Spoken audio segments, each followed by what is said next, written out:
Welcome to Hail to the Chief. I'm Todd Peterson. I'm John Ola.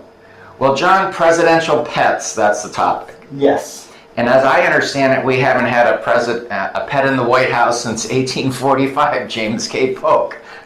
No. Trump doesn't have a pet in the White House. And the last one without a pet was James K. Polk, going way back to 1845. Truman had a dog, although he gave it to his doctor because they didn't really believe in having animals. Yeah, they said something about he got a pet. It was delivered, and then he's like, he didn't want it, right? He wasn't going to take care of it really, so he gave it to his physician, but he was a president, sure. Yeah. Well, I think one of the most famous presidential pets in the television era was Franklin Roosevelt's pet, Fala.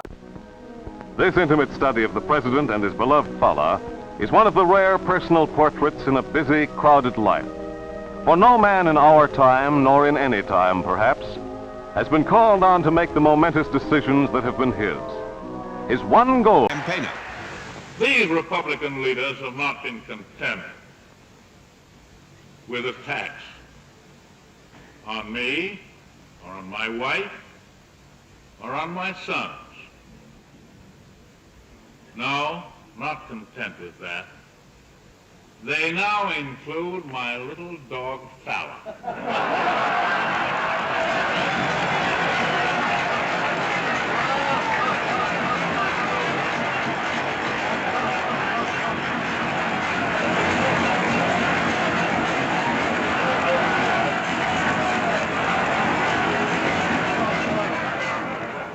Yes. And there's this one story that I just love, and it just shows the abiding humor of FDR, Franklin Roosevelt, that I think it was in his last election in 44, and he said, "Oh, the Republicans and Thomas Dewey." Is it Thomas Dewey? His last. No, Dewey was in 40. Maybe in 44 was Dewey. I think it was Dewey. Yeah, it was Dewey. No, yeah, Dewey was. FDR said Dewey and the Republicans are criticizing him. They're criticizing his wife, and they're criticizing his sons because there was some allegation that $20 million or something up to that amount was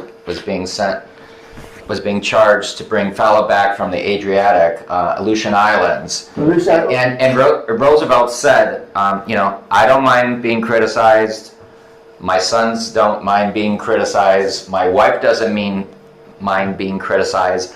But Fala certainly does mind it. Yeah, he was like, Fala is Scotch by nature, and he doesn't take that well. Yeah. And it was important actually in the election because a lot of people were concerned that Roosevelt had lost our fire. I mean, people didn't know at the time, we know now, he was in congestive heart failure. He looked, in that Fala speech, he looked ill, you can tell. But when he came out and did the Fala line, it was so FDR, and so it brought back everyone back to early FDR, and it made help people forget that he was looking very ill in that, because it brought back a little bit of fire. And I think Franklin Roosevelt was probably, in terms of televised presidential speeches, that was humorous. I mean, it was an ability to say something funny and to respond to something that was important, improper spending of government money, and to get back them in an indirect way, which proved beneficial for him. Well, and just like today, it's calling out he didn't send a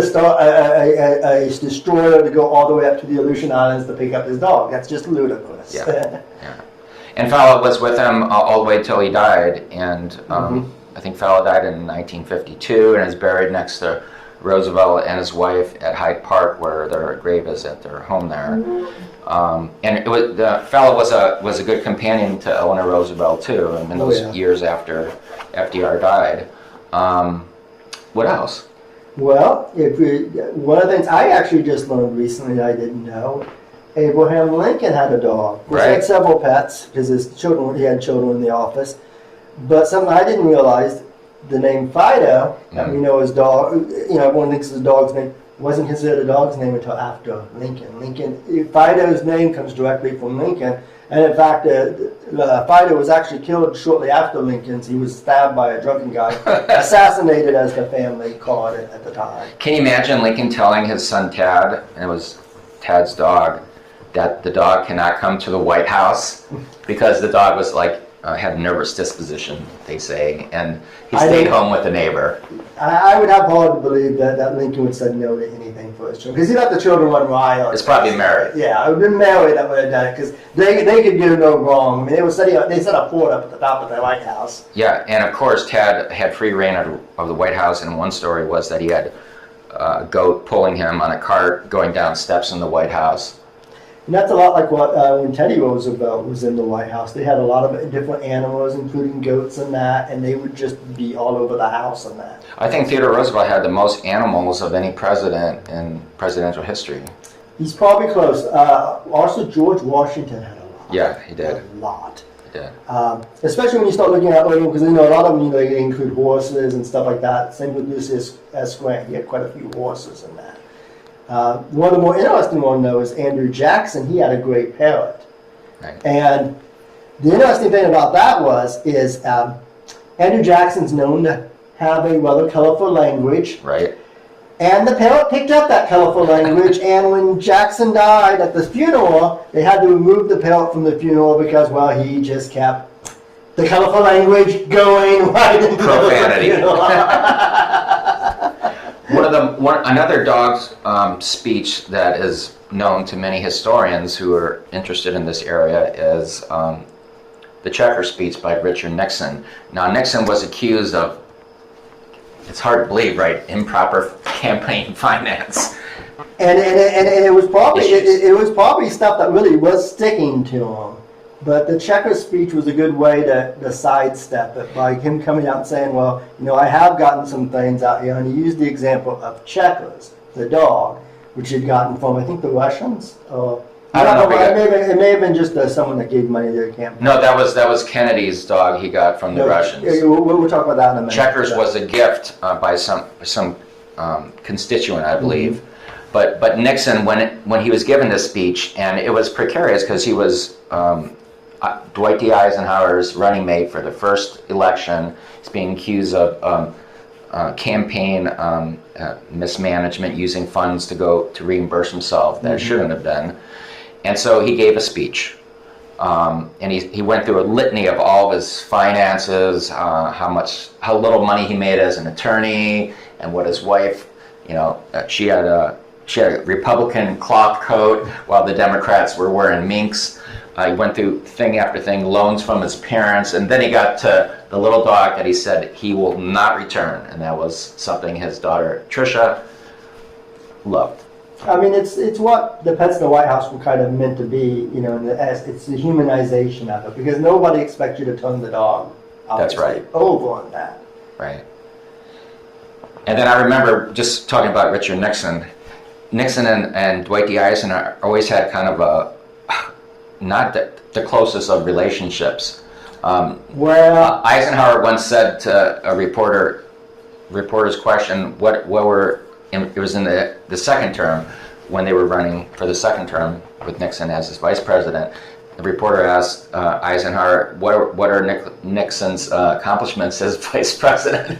And Eisenhower said, I think it was just he was elected vice president. Or something. He said, give me a 2 weeks and I'll think of something. It wasn't much. There was no love lost between Nixon and Eisenhower. But Eisenhower probably did need Nixon's experience being in the Senate, because Eisenhower came on board with little political experience, direct Washington experience. I think he could have did probably better, though. I don't know how good that Nixon's abilities in legislature was, because I think he was only a first-time senator at that too. So, and I think he pretty much went in with the idea of jumping to the next level. So I don't know how well that he worked out. I mean, he definitely was put on there for political experience. It probably, they didn't really work well together. He wasn't a good person to get with Eisenhower for sure. I think the last cat we had in the White House was probably Amy Carter's cat. No, Socks. Oh, Socks, right. Bill Clinton's. Yeah, let's talk about that. Yeah, Bill Clinton's cat, Chelsea's, was named Socks, and there was, of course, a book written about that, and that follows the book that the first President Bush's wife wrote about Millie, a Cocker Spaniel. And I think that those recent presidents, Reagan, LBJ, Kennedy, Carter, Ford, they use pets in their ability to sympathize with the public. They could see like Gerald Ford having a Labrador named Liberty. It just was sympathized and made him empathetic to the public, and that's kind of why they fostered that sentiment. I mean, the first pet that was really known really well was Laddie Boy, and that was Harding's Right. Dog. It was, and he was a millionaire. It was a way for become the common person. It's the one thing anyone could have a dog. And that was just during the advent of film, and they were reporters interviewing Laddie Boy. Yeah, well, and even today, like, I was listening to a podcast of Conan, and he had Michelle Obama on, and he was talking about the first time he had her on, he could hear Bo bark in the background. He got super excited because the president's dog was in the background. It was like a celebrity to him. And Obama kind of did that. He kind of did that play off like what Nixon did with Checkers and Roosevelt when he promised, when he gave his acceptance, not his acceptance speech, but his big speech in Chicago after he won the race, that he would be getting his daughter's a dog in the White House. And who didn't love that line? Oh, definitely not. I mean, definitely. Yeah. And then talking about dogs, we alluded earlier, the Kennedys had a dog that was actually the puppy of one of the dogs that went to space. It was Push Inca was the dog, and the space dog was Streika, Streika. But so that was a gift from the Cold War on that. So yeah, who knows? The dog might have had some kind of a listening agent in it. Maybe we should investigate this, John. Well, maybe we should. Not the 60s. If it was today, I would be more worried about it. But well, we hope you liked our video today, and if you have a presidential pet that is your favorite, let us know. And what kind of pets would you like to see in the future in the White House? Cat, dog? There have been alligators even. There have been monkeys too. Yeah. I think Theodore Roosevelt had a monkey. Was that? I would bet I didn't notice that. I noticed the alligators in a couple presidential things. So like us, subscribe, and comment. Thank you.